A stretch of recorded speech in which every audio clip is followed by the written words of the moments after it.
Did you see that? Well, if you wanted to know what that was that just flew above, I'll show you in a second what that is, but hey there, I'm Captain Beans, and we're going to be committing war crimes, but this time a little bit more efficiently, and I'll show you what I mean by efficiently in a short moment. Let's get into this one. So, so in the last video, I've made a thing that commits war crimes, or as I like to call it, fun military activities. But there was actually a bit of a problem with this monstrosity that I've created. It costs 76,330 golden rupees, which is a lot of Gerati money. And so in this one, I'll show you how to make this basically the same thing, but a lot cheaper. Because cheap equals good, and cheaper in Gerat means better. So let's get to it. So you want to be in this workshop right here, and of course the most important component is the bridge. So now what you need are these 2x2 hull pieces which look as such, and you need a couple of them. So just build out 1, 2, and 1, 2 to the sides as such. Now grab your hull pieces again and then build up 2 times at the same width.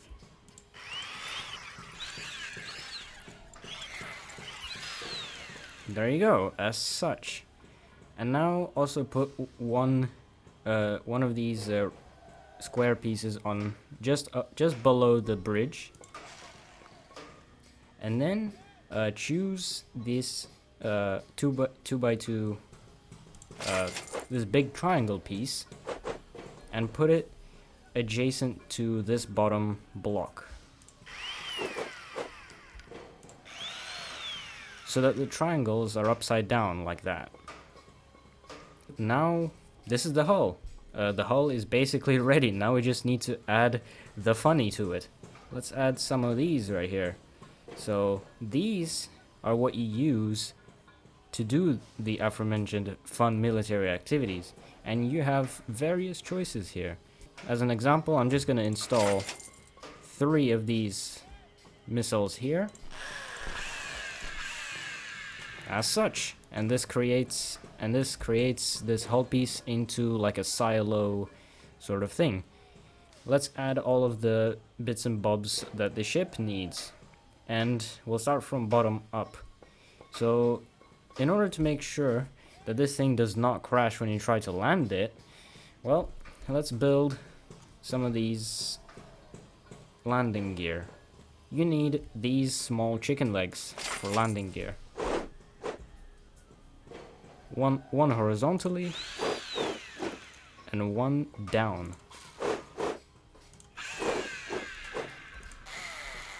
As such, and there you have the chicken legs. And now add this D30S, basically one-sided engine at this bottom hull piece right here, right in between the chicken legs. And to make sure that all of this is powered with electricity, use the big generator, the MGU 61, and just place it adjacent to the bridge, like such. And now to make sure that this thing can turn and actually fly normally, use now these D30 economical engines. Place one right here and right here, adjacent to the missiles. And now the rest of this space here that you see, just fill it up with fuel tanks.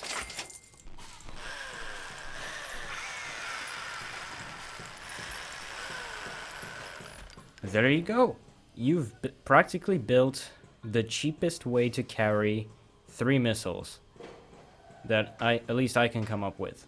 And if you want, you can also install just regular missiles, non-nuclear missiles, if you don't really feel like being railed by nuclear missiles at the very beginning of your campaign. So, you know. And if you want a little bit of cruise missile defense with this build, you can just use these 2x1 hull pieces, place 2 of them, like so, put one of these MR12 multi-tools above that, above those 2x1 hull pieces, and then along with it, into these hull pieces right here, add your R9 sprint systems facing out horizontally. There you go.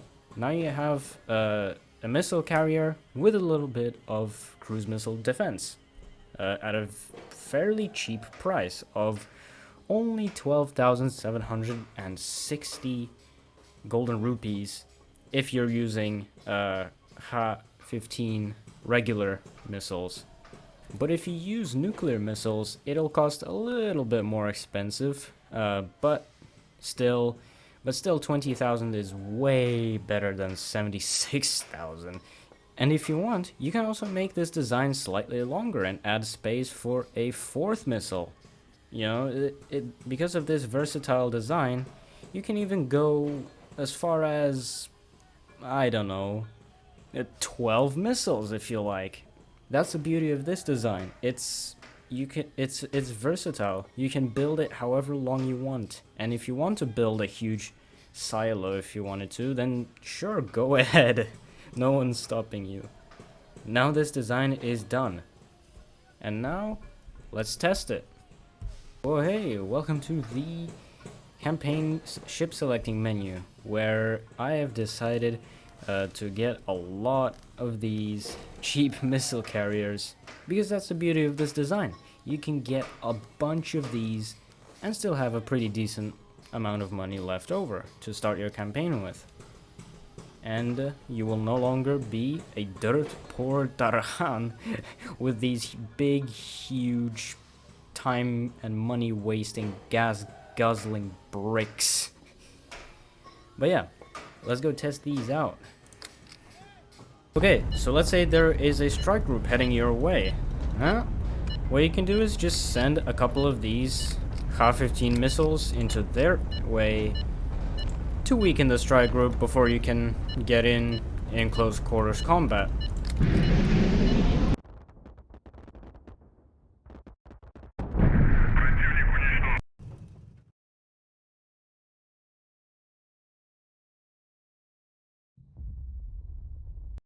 Or do you need to react really quickly because the strike group is really close to you?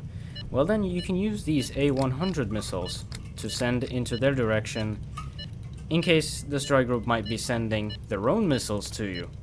Because these A100 missiles, they are air-to-air missiles. They can intercept enemy missiles and or planes. But they're also not as bad as destroying strike groups as well.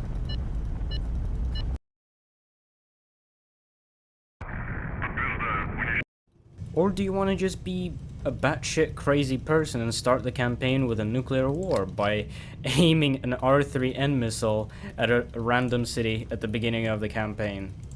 Because it's not a war crime if it's not a crime. Then it's just war. Да заткнись ты, Пётр.